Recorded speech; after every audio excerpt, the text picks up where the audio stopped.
But I wanted to, as we start class, just thank everybody again. It's been almost a full year that we've been in here. We took, the summer quarter off, but it's 2 quarters.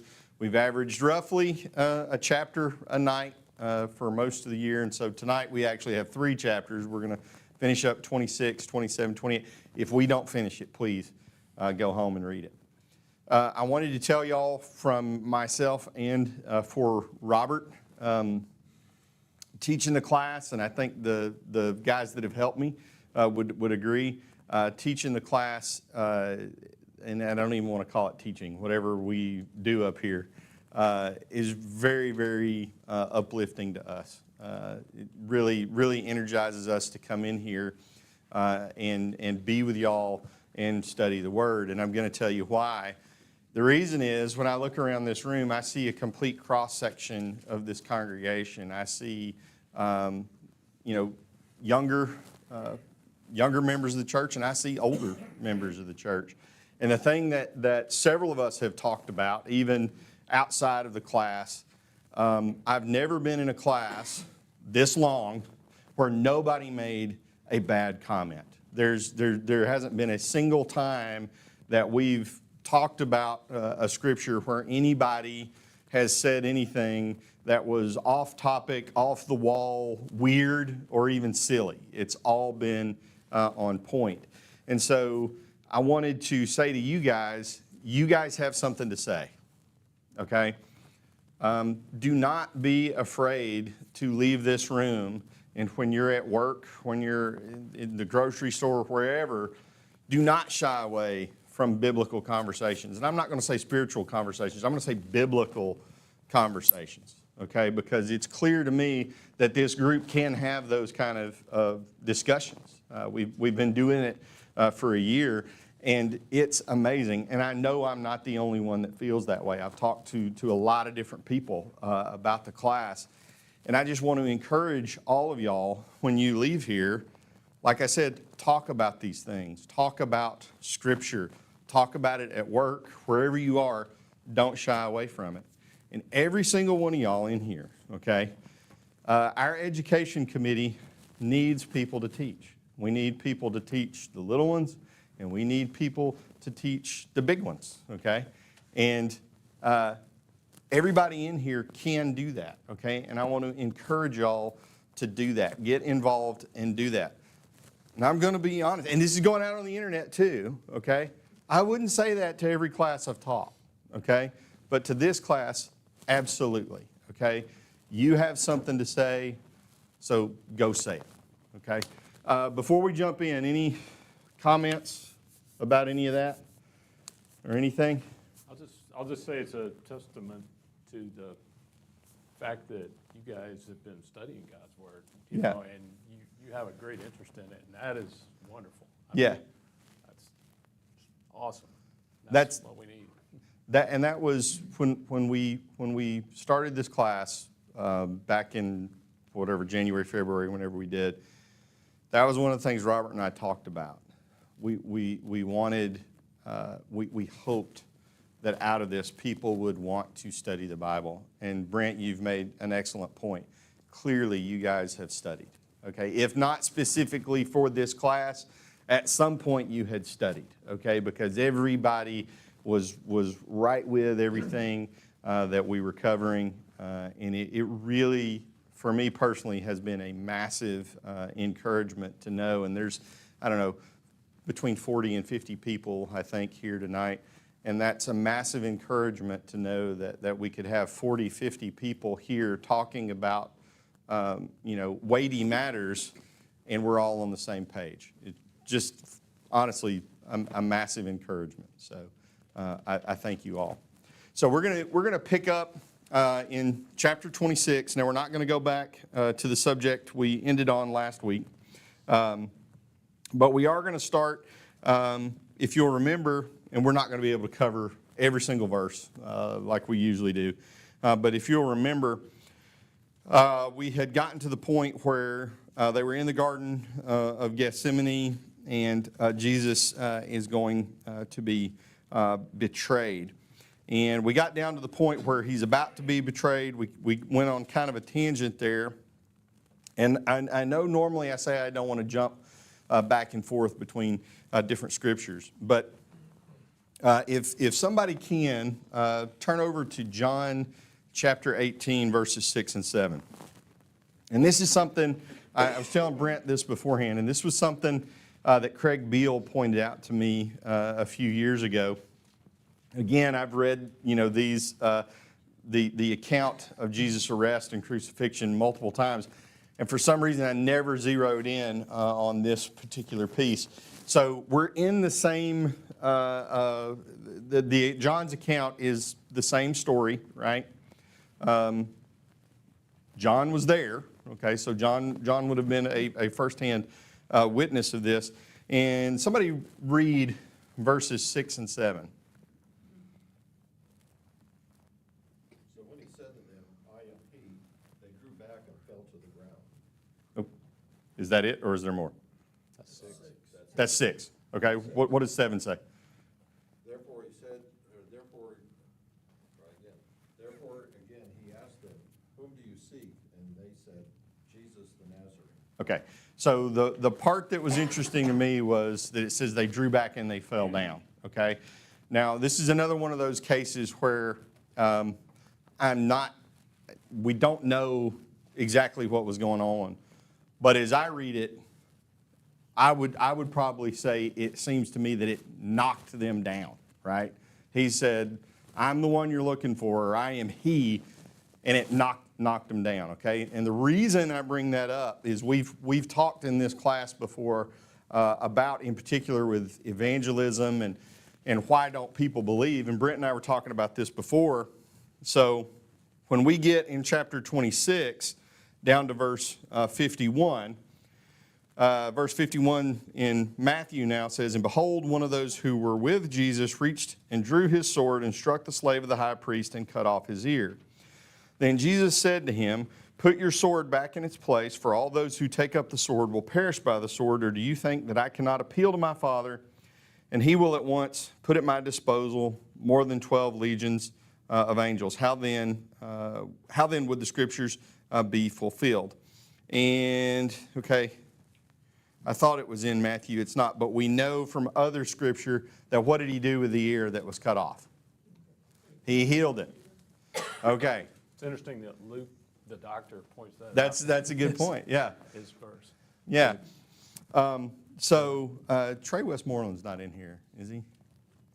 So Trey Westmoreland, there's another little interesting, it's a tangent that I'm going to bring up, and that is a lot of people, it was Peter, we know from other accounts, it was Peter that struck him, and a lot of people say Peter was left-handed because it was the guy's right ear, right? Because if can you face me? Yeah. If I'm right-handed and I go to hit you, which ear am I going to get? I'm going to get his left ear. If I'm left-handed and I go, it's going to get his right ear. So there's a lot of people that think Peter was left-handed or a horrendous aim. He was a fisherman with a sword, right? So that's neither here nor there. But here's where I'm going. So in these seconds or minutes from the crowd, and it said it was a large crowd that comes to get Jesus, what have they seen? They've seen a man say 3 words and knock a crowd down. They've seen a man lose an ear and that same man pick the ear up and put it back on his head, and they still arrested him. Is that something you would do? I would hope that I would see this and I'd be like, I don't think I'm going to arrest him tonight, right? But they still did. Does anybody else find that strange? Any thoughts there? Brent? I think it's interesting thinking about Peter, and what preceded all this, because they had the Lord's Supper. Jesus had told them, hey, look, you're all going to forsake me. You're going to fall away. And they said, oh, no, not me, and Peter vehemently denied it, and all the rest of them joined in. And, and then after that, not in Matthew, but one of the other accounts, they go into this discussion about who's the greatest among them, which is kind of interesting. And then they go out to the garden, and, you have the whole scene with Jesus praying and them just falling asleep. It's like, what were they thinking? What was going through their mind? And then you have this confrontation scene, and Peter apparently thinks, well, this is it. This is when the kingdom's going to come. We're going to fight the Romans, because there were a lot of Roman guards there, and move on. And it's just interesting to me if you put yourself in the disciples' heads, trying to figure out what were they thinking. Did they finally, they still didn't get it, did they? And this crowd comes, and they see the things that we just talked about. And why did they not believe? How could they look at this and think that, I think the only thing that allows them to proceed with the arrest is Jesus basically rebuking Peter and saying, hey, put the sword away. We're not going to do that. This is so the scriptures will be fulfilled. Yes. I think part of Peter's confusion came from what Luke reported. Before they went to the garden, Jesus told them, if you don't have a sword, somebody will come and get a sword. Yeah. And then the disciples said, we have 2 swords here. And he said, that's enough. So in Yeah. his mind, it's like, okay, it's time. Yeah. Let's use the sword. So, Right. Jesus had just talked about, get a sword. Yeah. What are you It's, going to do with it? I think it's interesting. I think where I go to is it had to be just such a chaotic, week, because to your point, he said, take the swords, and then he's telling them to put them up, and then I liked what Brent said. They didn't get it, and where did we start in verse 2? You remember we talked about this last week. That he, this is almost, it was very direct, right? He looked right at him and said, that in 2 days is the Passover, and they're going to crucify me, right? And they, to your point, they still didn't get it. So I don't know that I have any answer there. I'm just saying I can't imagine the inner turmoil of the disciples and the apostles as they're going through this. Yeah, and So, it's real easy to look at them and think, I wouldn't do that. But yeah, that's absolutely the wrong thing to say, because who knows? I might not have been as courageous as Peter or whatever. yeah, absolutely, yes. I think they had in their mind, and I think all of us, if somebody attacked us, we would try to protect ourselves. But Jesus kind of stopped them and said, don't try to fight them, just let them do what they're going to do. So I think they're confused there and said, they don't know what to do now. Because their normal response is to attack or fight back or something like that. And Jesus says, no, just let them take me, basically. And they're really confused about it, and so they're kind of standing there and says, what am I going to do? I don't know what to do right now. Yeah, absolutely. Yeah, Norm. Especially Jesus saying, don't fight for me, because you're going to inhibit God's plan. And I've got tasks to fulfill yet that I just talked to you about. So these people are coming to me, I'm going to go fulfill my task. So don't stop these men from doing what they are here to do. Maybe gave them the sword to protect themselves because he wasn't supposed to lose one of them. But I don't know about that, but it seems like Jesus is not wanting them to fight for him. Right. Right. And I also think did you have? I'll go ahead. No, you go ahead. No. Please. I was going to jump back a little bit. And Go ahead, because I forgot what I was going to say. If you think about the preceding week, all that had happened, Jesus had come in with a triumphal entry. All the people were praising him. He'd gone to the temple. He cleaned it out, made a big scene. He was daily in the temple teaching, and the scribes or the Pharisees and the elders, the leaders were too scared. He'd silenced them all. They were too scared to arrest him at that point. So the disciples were probably thinking, hey, I'm on the right side here. We're gonna move out. This is the time. And then Jesus just kind of cuts it off there. Yeah. and it's interesting what happens in verse 56 when we get to that.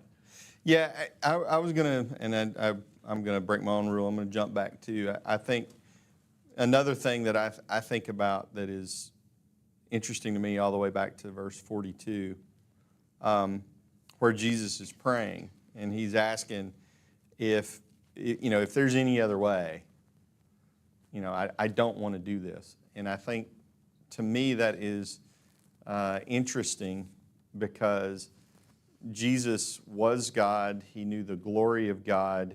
He knew what was coming next after death. He knew what was coming, and yet he still didn't want to do it. And to me, this is kind of along the lines of what you were saying, Brent. Sometimes we're hard on these characters, in the Bible. Like you should have a spiritual mindset, but here is, God in flesh, and he doesn't want to go through the pain. And to me, that says we need to be careful. We shouldn't discount at times our earthly pain. And I'm not necessarily talking about emotional pain. I'm talking about physical pain and the whole physical aspect of our being. If it was to a point where God incarnate did not want to go through it, it's significant, right? That's just my opinion. But at any rate, you want to jump down to verse 56? Yeah, and that's where, after all this takes place, and the last part of that verse says, then all the disciples left him and fled, and of course, that very night it said, we'll never do that, including Peter. And it's interesting as you go through the rest of the story, you don't hear any more about any of them except John and Peter.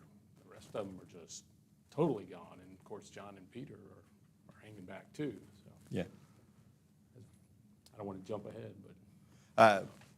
So we can move on because we've got about 15 more minutes and we need to at least hit a little bit of 27, 28. Any other thoughts there before we jump into chapter 27? Just real quick. Yeah. You mentioned, how hard it would be for those guys to continue to arrest Jesus. And I think about that one guy specifically that had his ear cut off. He looked at his ear on the ground and saw Jesus pick it up and put it back on.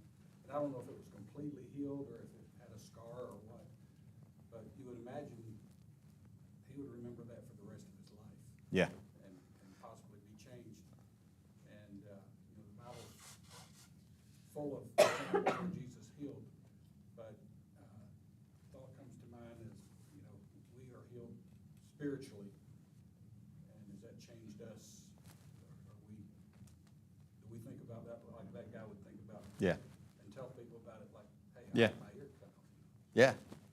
Yeah. There was, yeah. So, I don't want to be too hard on the disciples for fleeing, but I mean, Jesus warned about his crucifixion and pending death, right? He never told them necessarily, or at least I'm not seeing it, maybe I missed it, but what they're supposed to do during the time that he's arrested or detained or about to be crucified, right? No. No, when you think about it, he'd actually told Peter, your death's not going to be so pleasant either. So again, I think, it's a chapter there, chapter 26. And we can read it and we can talk about it in 25 minutes. But when you think about those events unfolding, it was really messy. I mean, you know what I'm saying? I mean, we think it's, he pulled a sword and he cut the guy's ear. Nah, it was probably, right, they had soldiers with him. So when he started fighting, those soldiers probably started reacting. And when you cut somebody's ear off, there's a lot of blood vessels and stuff here. It was probably a pretty gruesome scene. And again, I think it's also interesting that in the midst of that, Jesus is able to get control of the situation, heal this guy, and say, let them do what they're going to do. I find as I get older, I really do think about not so much what the disciples were doing, but the guys that saw this, the angry mob, right, that's watching this, and then they go, yeah, okay, we're going to keep going. So anyway, let's jump into chapter 27. Now, chapter 27, let's see, we get in and we start to see that they now are going to, they've taken him in front of the governor. They've decided they are going to put him to death. And then we see that Judas, in verse 3, sees that he's been condemned, and he returned the 30 pieces of silver, and he takes the 30 pieces of silver, and he threw the silver at the chief priest. Again, I know everybody in class knows this. Chief priest took the money, and they would not put it in the temple treasury because they said it was money paid for blood, and they bought the potter's field. Let's see, if you want, jump in anywhere. I'm just kind of trying to skim through it. You know, one thing that strikes me when you first start 27 is the chief priests and the elders were trying to put Jesus to death. And normally when the Jews did that, what do? They would just gather a mob, get a bunch of stones, and have at it, right? Yeah. But they don't do that in this case, you know. And I guess, what are your thoughts on why not? Why do they go to the Romans to do their dirty work this time, if you will? Any thoughts on that? I mean, how many times did he slip away? Yep. He slipped away, what, 2 or 3 times in the book of John? Maybe that's it. One of the reasons I think is because there were a lot of people that were hanging on all of Jesus' words that believed in him, and I think they were afraid of a riot as well. And the Romans, I'm sure, weren't operating in a vacuum. They knew what was going on. So I just thought that's interesting, because when you get over into Acts, you know, Stephen gets up there and he doesn't get the same treatment. He gets stoned right there on the spot. So. Part of it could be they knew their own motives too. As opposed to, you know, having a murderer or somebody that they really knew he was guilty. Verse 18 says they were doing all of this out of envy. Yeah, I mean, it was really, I mean, we look at it from a, I'm going to say spiritual and religious standpoint, but for them, it was a political assassination is what it was. Because, and back to your point, I think is well made, the Jews had been trying to figure out how to kill him, and they weren't having much success, and so they, you know, to your point too, they thought, well, we don't want to riot. We want to make sure the Romans are behind him, because this guy is saying he's, you know, he's the king of the Jews, so let's go get him. You know, it was not, they weren't looking at it as again, as a religious or spiritual thing. It was political assassination for them. They needed a bigger scale to kill his, yes. his following yes. all the way around. Yes. It's also the fact that the Romans took it in view of the local authorities taking that kind of power into their hands, because the Romans held that power of life and death over everybody in that area, or across the Roman Empire. And so if the Jews or the council wound up killing Jesus and the Romans found out about it, then they would be next in line. Yes. So we're gonna keep on going through here. In chapter 27, we know Jesus goes before Pilate. Again, this is one I'm going to encourage you guys. Go read all the different accounts of Pilate. To me, a really interesting character. A really interesting character because of the things he said. And then I do think it's interesting if you look in verse 19 there, that Jesus is there with Pilate, and what happens? Pilate's wife sends him a message and says, see that you have nothing to do with that righteous man. And she says, for last night I suffered greatly in a dream because of him.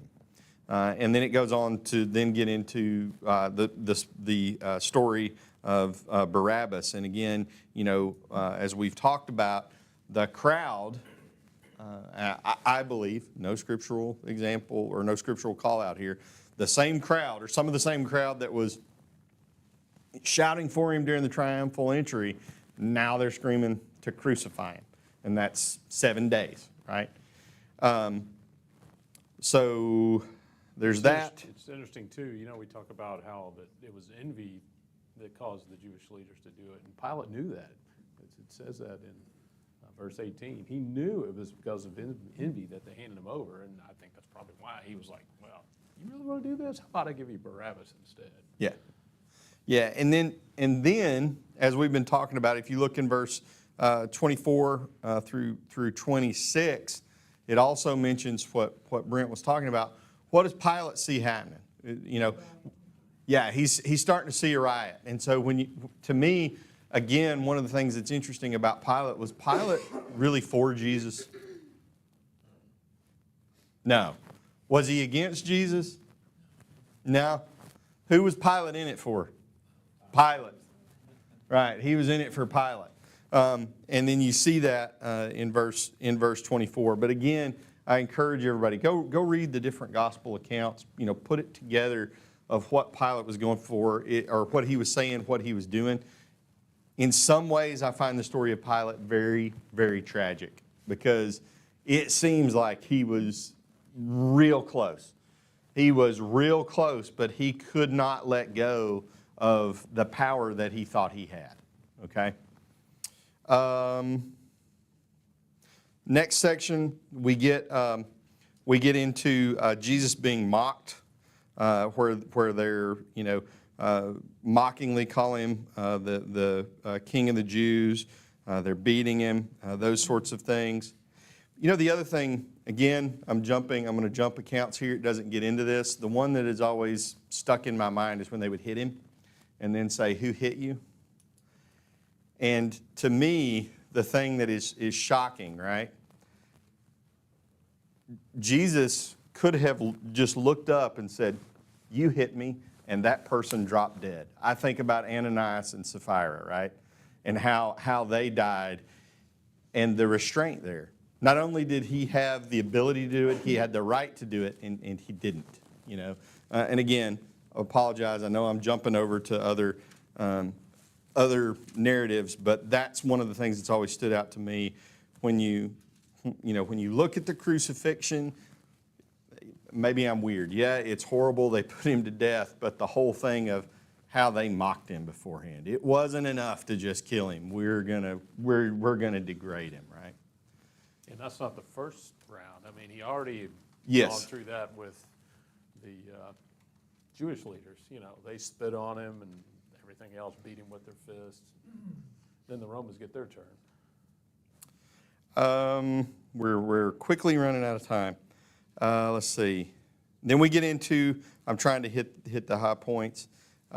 We get into the actual story of the crucifixion. And, you know, this again, if you look at verses 39 and 40, again, to me, what are they saying to him in verse 40? They're mocking him, and they are saying, "You who are going to destroy the temple and rebuild it in 3 days, save yourself." Now, let's think back a couple of chapters. Who was Jesus saying that to? When Jesus said that back a couple of chapters, do you remember who it said he was saying it to? Well, and did he say he was going to destroy the temple even? No, it's a good point. That's a good point. He said he would rebuild it, but he just said, destroy this temple and I'll rebuild it. I didn't mean to No, very throw you good off track point. there, but Very I good thought point. that was interesting. I'd never noticed that before until I was looking at this. But who did he say that to when he said it? It was the disciples, right? So again, to me, this indicates there were people that had been with him, and not only did some of them forsake him, and we know Judas turned on him, but then some of the other followers turned on him as well, right? They're there mocking him as well.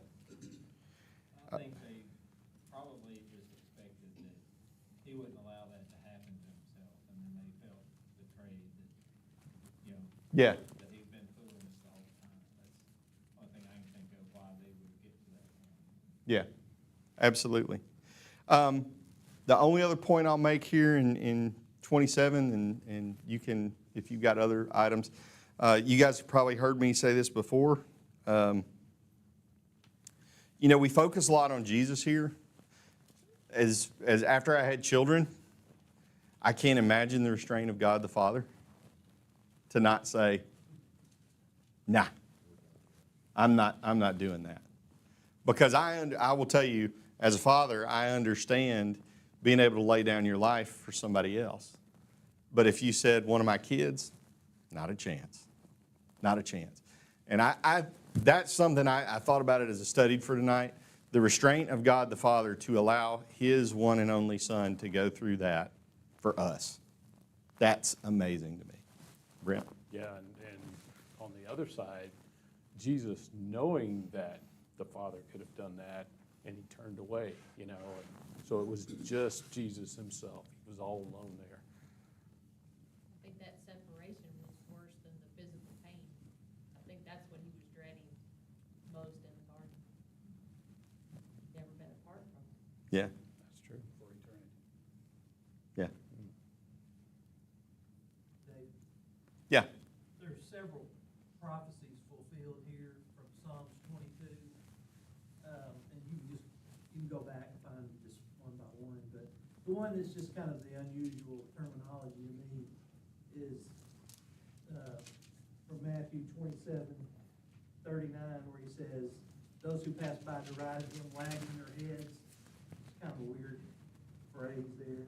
But Psalms 22 says the exact, trying to find the verse now, that was a minute ago. But it says the exact same thing, they whack their heads. Yeah. But there's several others. Yeah. That one's word for word.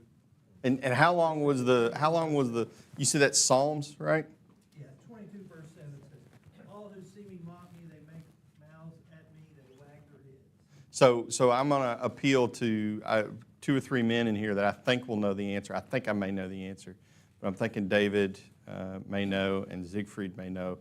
How many years roughly between Psalms and crucifixion? Who wrote that song? David? 1,000 years. Yeah. That's what I was going to say. I was thinking it was about 800 to 1,000 because it was roughly 400, 400, 400. So somewhere between 800 to 1,000 years. And it's interesting, and thank you, Roger, interesting, like you said, that prophecy had that. So we've got about 2 minutes left. We're going to jump over. Again, we're in chapter 28. Again, I know everybody knows these stories here, or knows the scriptures here. So 28, it gets into the account of Jesus being risen. So it's after the Sabbath. It's dawn. There's been an earthquake. The women go to attend to the body, and they see that the angel of the Lord is sitting there.